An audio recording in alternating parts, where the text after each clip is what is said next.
I'm not going on the Wheel of Fortune, 'cause spelling's stupid.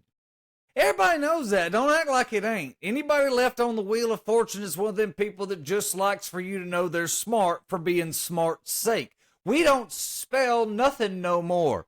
Wheel of Fortune is a game of the past. 'Cause think about it.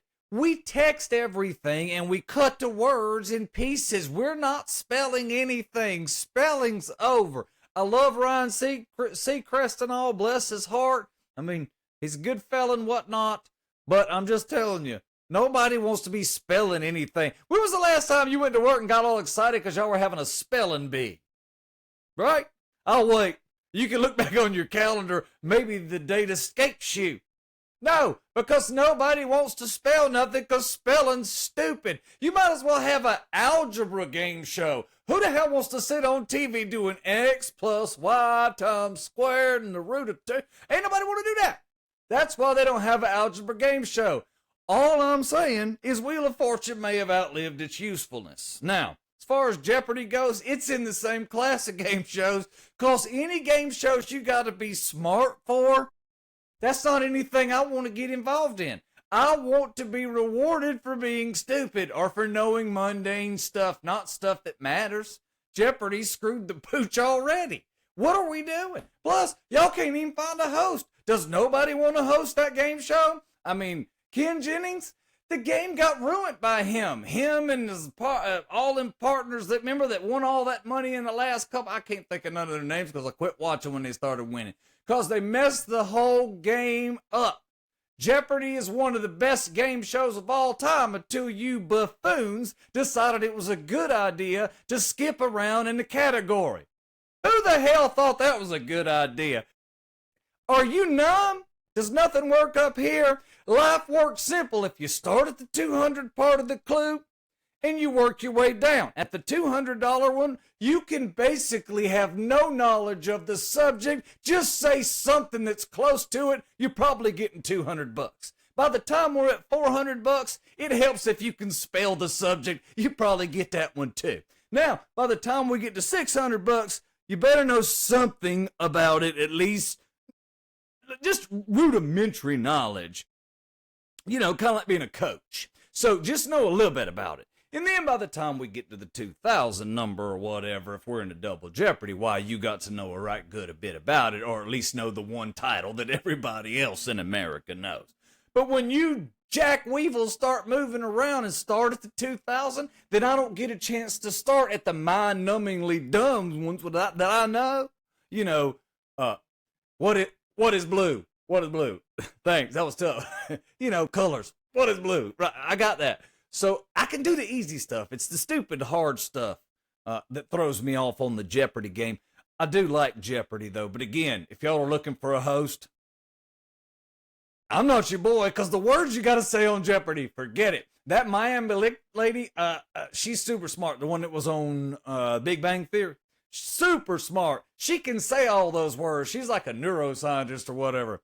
I'm a meteorologist. We don't have to say big words. We have to say town names and not butcher those. And quite frankly, we're not too good at that 50% of the time. You got my weather joke. Back to what I was saying. Jeopardy. We know that's a dying franchise. Again, nobody even wants to host it. So I'll do it if you call me, whatever. But I'm also on the hook for maybe coaching some college football this year. So I don't know. I'll have to let them know if my schedule's going to line up with theirs and the tapings and whatnot, because I'm sure that Jeopardy will call. So I'm going to digress for a minute. If you know somebody over at the Home Shopping Network or over at QVC, holla at your boy. That's what I do. I want to hawk stuff on TV and feel good about it. Not like them shady ones at 2 in the morning and are hawking stuff that nobody cares about, yet they're doing it in such a way you're like, you know what? If I had a knife that cut a shoe, hell, I'd be a lot better off. I get that. Man, I get that myself. And I might have owned. And remember the sunglasses you could just snap the lens in? Yeah, I bought them. Broke on the second time. I'm all mad about it. But it's outside the warranty. But if I pay for shipping to ship back and they'll ship me another one plus a $19.95 fee, you ain't got $3 in that. That's just a scam from the word go. Jeopardy. So on Jeopardy, we're about to see that clock wind out because nobody needs to be smart for a game show. That's a class of game shows that nobody cares about. Look what's excelling right now. Family Feud. What do I got to know to be on the Family Feud? Crap else. All I got to do when I get in there is bring some people that are not mind-numbingly stupid, and they also need to be attractive. Otherwise, we're never getting through to the second level and the second round of picking people. And thirdly, all we need to know is how to say whatever is pretty much as dirty as we can think of it, because that's the way they're going to form the question. So they're looking for the dirty answer. You just got to look across after y'all do that weird little fist bump with the person across the thing or whatever, the handshake and all that. Then you got to look up and you got to find the dirtiest answer in your mind. So that's all there is to Family Feud. But Steve Harvey does a pretty good job on that show. I did like all the other ones too. They had a lot of other ones along the way. They had the guy that kissed everybody. I forgot his name, but that dude was a kissing fool right there. He kissed the women and the men and the children and the people that had cameras and the people in the audience. That dude was a kisser, man. He was the one that was on the Hogan's Heroes show. I liked him, but boy, I sure wouldn't have went out on a date with him. That dude probably had herpes simplex 1 through 87. I'm talking about some bad stuff. I'm talking about fungus. I bet the man's lips probably swallow in different direction when you get on the weekend. Man, nobody gonna want to kiss you, bro. You can't do that. Then they had the McCombs dude, and then they had some other dude. I don't remember that other dude. But I do like Steve Harvey. But the problem with the Steve Harvey thing, I'm gonna be honest, my girl likes Steve Harvey way too much. So we're watching it. She always wants to watch it. And it's in reruns on basically every network. So I finally had to end the Family Feud in my house because it was creating a Family Feud. You get it? Okay, so I was looking at some of the other shows and the game shows, ones you may have forgotten about. I like Card Sharks. I love the Hollywood Squares, the original, and I also like the version that Drew Barrymore's doing right now with Nate Burleson. Nate's a pretty good host of this thing. I'm a game show junkie, as you might have figured out. Why? Because I like when people give me stuff for free. I'm not good at jobs. That's not really my jelly roll. So if I can get on a game show and get some free stuff, that's for me. So I've been watching them my whole life, right? I like the Newlywed Game. I knew that wasn't for me. The Dating Game, that definitely won't for me. So when I look at all these games as I've went along, man, Wink Martindale, you look at Chuck Woolery, some of those guys, those were fun game shows. Who Wants to Be a Millionaire? Man, it got no better than that. And then we had Howie talk about Deal or No Deal. I loved all those game shows, and they were big time personalities that hosted all of them, and I miss them. I even like the one about You're the Weakest Link. That wasn't a great host-based show, but I think due to the lack of host and that it was more of a character hosting than anything, I think that's what made it enjoyable. That was another one, though. You had to know stuff to know. Those are not game shows for me. I like when you can just spin things, or when the card, you're playing high or low. It's a 7. What do you pick? I'm going to go higher. It's an 8. Woo, I won. It's a 6. Man, I'm going to have to go to the bar now and I lost again. Those. And I like the one where you dress up like a clown and you go in there and you try to make a deal with that dude. What's the name of it? Making a deal. What is it? Oh, yeah. Let's Make a Deal. I like that one pretty good, too. So that's a pretty fun show. And I like the one, they did a redo not too long ago about the Who's a Cheeky Monkey? You are! That was a fun one right there. The Gong Show. I like that one, too. Those were good times. See, again, you don't have to know anything. If you can play the bagpipes while juggling chainsaws, well, hell, you're in. Sit down. Let's see if somebody don't gong you. I mean, that's my kind of game show. Y'all done made life too hard with the game shows and knowing crap. But tomorrow, I'm going to go check out something really cool. I'm going to go be on The Price is Right. So you may hear, Bud Ford, come on down. I'll be on the way, too. You'll see me skipping. Have you been watching The Price? Is anybody left watching The Price is Right but me and Drew's mother? And George Gray and George Gray's mother, Mama May? Maybe not. But I'll tell you this. it's an enjoyable show. They're doing a great job, and it's sort of morphing into a little bit of Let's Make a Deal. I believe Fremantle Media does both of them, and it's sort of becoming, other than the costumes, I mean, they're kind of sticking to their gimmick, but it's kind of fun to watch the crowd, the whole entertainment of the thing being a little more about the show than in the Bob Barker years. That was more about the game, because the game kind of stood up on the top of the mountain. So it's real fun to see the morph and kind of how they do the contestants things and such as I've been watching. I also keep up with the prices. So that's stuff I can get into. Just keeping up with the prices of stuff. Man, I can do that. I shop a lot. I got the internet and whatnot. So I'm pretty excited about this whole thing. I don't know what I'm in for. You may have already done it, but I just thought it was going to be kind of cool. So me and my girl are going to go and maybe win something. At work, I had a coworker in Tulsa that went on The Price is Right. She won something. I don't know what it was. And it's irrelevant. The fact is she won something, and that's just cool. And I got to see a video of her. And she was really cool. She liked it. That was fun. So I just thought I'd go over there and check it out. It's not that far a drive, and it's not terribly expensive. I'm hoping we win something cool. Who knows? I saw the other night I was watching, and they never do this, but they did a deal where they teamed up with MGM and Jim Grand, like the casino, the betting people, BetMGM. I don't know what it is. I'm not selling that, but whatever it is, they teamed up with them. And I thought that was an interesting tie-in, because I was thinking, well, then the prizes should get bigger if we have casino money, right? Because casinos were all built on winners. So they don't have hardly any money. They're broke. You know how it is.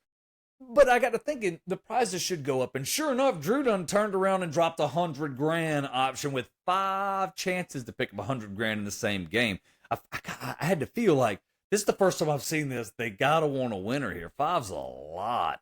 There was probably, I don't know, 20 choices. But $100,000 wasn't the only choice. There were several others like 20, 15, 5, all kinds of different options there. So it was fun to watch, and this particular lady, I think, won $165,000 all in. I think there were some prizes in there, but I think $100,000 of it was cash, which might have been the biggest prize that they've ever done in just straight cash. I know sometimes they'll have showcases, and if you get close enough to the number, they'll double those, but those aren't typically cash.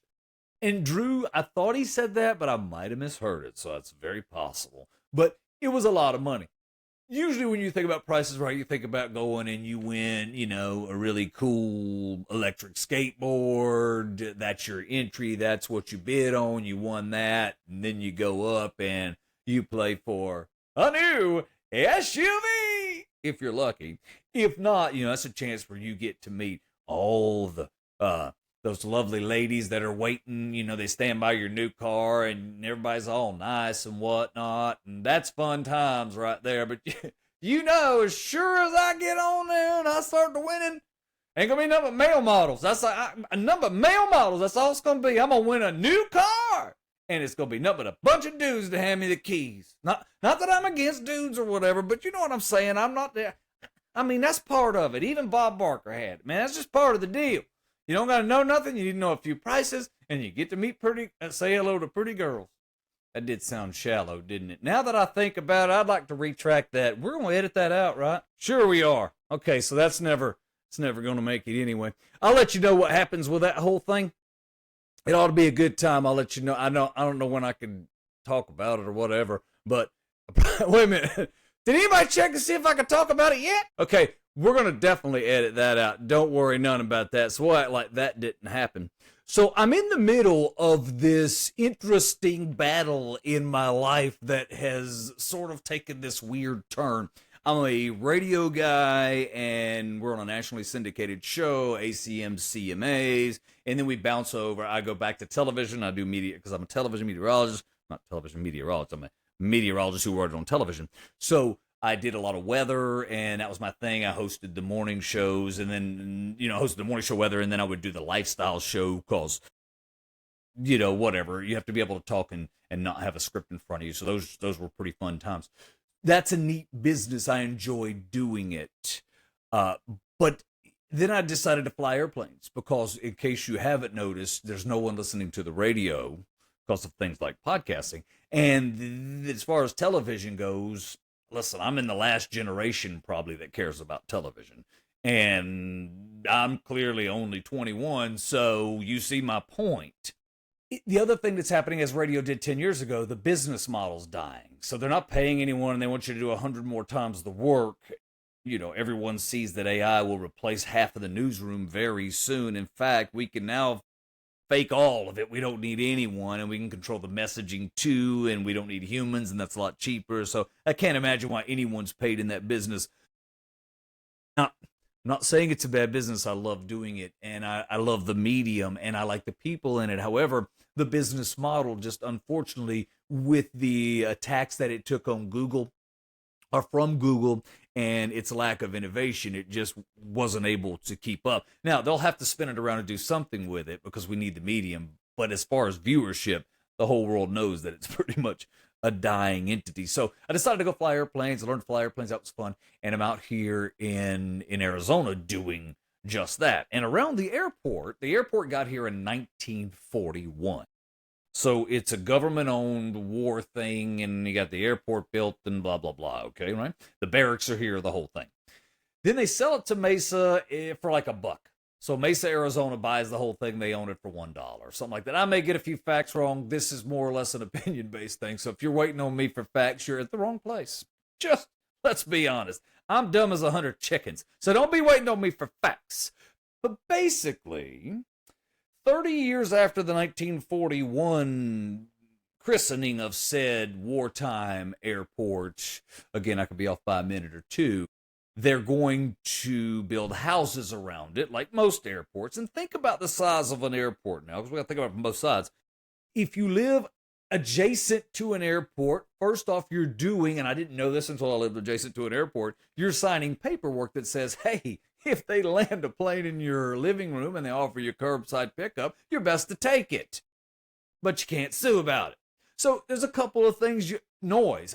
Airplanes are loud. Sign here. The basic stuff that you have to sign when you live around an airport. And I'm not talking about Sky Harbor or LAX or Newark or any of that.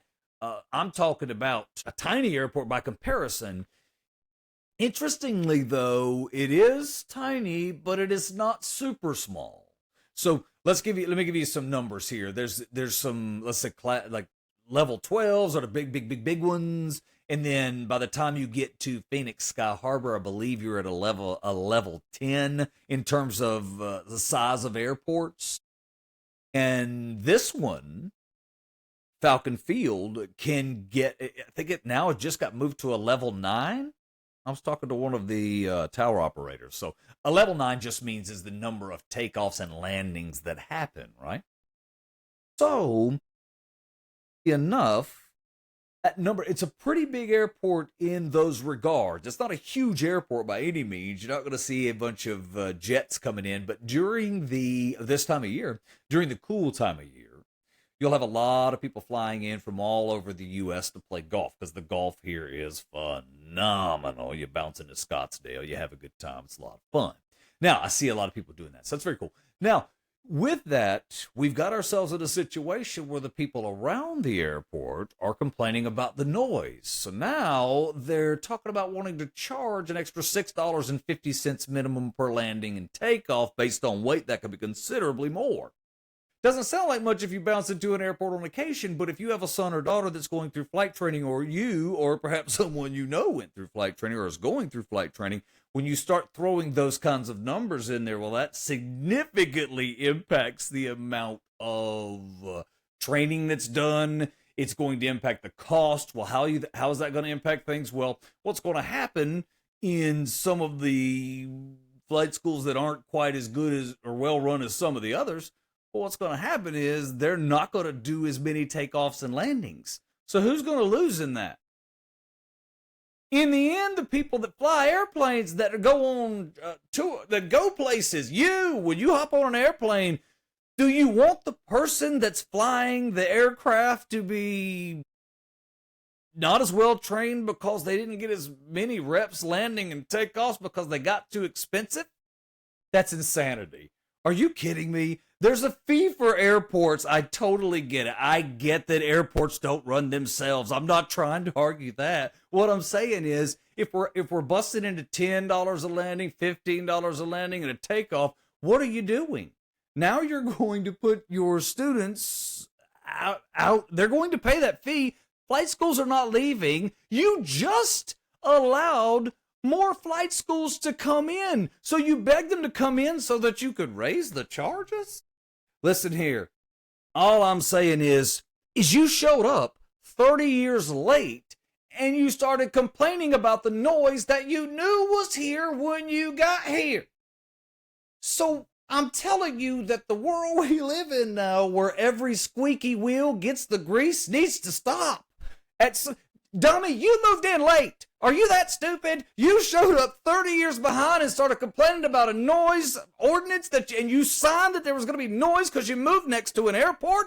That's like moving next to the ocean and bitching about the waves. What in the hell? What is wrong with people these days? Have we lost our minds? And then the city's all like, you know what? Yeah, they went, you know what? Because they saw $10 a landing, 900. All they saw was money. Chick, 900, 1,000, 2,000, 5,000, 10,000. They can't count the money fast enough. All because a couple of older folks, let's not kid ourselves, we're not young around here. This is God's waiting room. It makes Florida, we make Florida look like spring chickens. The entire area is 70 plus. They can't keep kids in school, so they don't have school teachers. Can't have teachers. We're firing them as quick as we can. Not because they're not great at their jobs, but because we don't have kids to feed them, because 70-year-old people don't have kids. So it's inevitably somebody on the upper end of life that's complaining about noise that, again, had to sign off on the fact that it was going to be noisy. I know. I live in the same area. So there's a take-home there. And the take-home is, if you don't like noisy places, I got an idea. Let's not move next door to the airport. Are you kidding me? What an idea. I love that. Finally today, this could be my favorite story I've seen in a minute. I ain't got a chance to get to it. How stupid do you have to be? First off, let me tip my hat to the men and women that protect us each day, for the police officers and all that. This isn't getting political. This is just fact. I don't want to do that job. Do you? If you do, thank you. I do not want to do that job. I'm not cut out to do that. One, I'm probably not smart enough. And two, I'm not sure I'm made of the right. I'm just not designed that way, right? I'm quick to boil. I don't appreciate that about me. I want to fix it. I'm working on it. But you know what? I'm a work in progress. And I don't carry a gun or have a badge. There's a reason. I know my limitations. I appreciate those that do. Now, I also appreciate the enormous stress that they're under, and I understand they can make decisions that aren't always 100% justified. Or maybe in hindsight, when you look back, you're like, ooh, that was a miss. I get that, so I'm not hating. However, I think when someone says, hey, that's a good-looking uniform you got there, and let me tell you what, you look real good in it. Is that a real gun? Ooh, that's a nice gun. So I got this idea. We're going to shoot a little video out here behind this building, and we were wondering if we could have you in your patrol car. We're going to pay you a lot of money, but this is not going to be a PG movie. This is going to be one of those, the folks going to be talking about.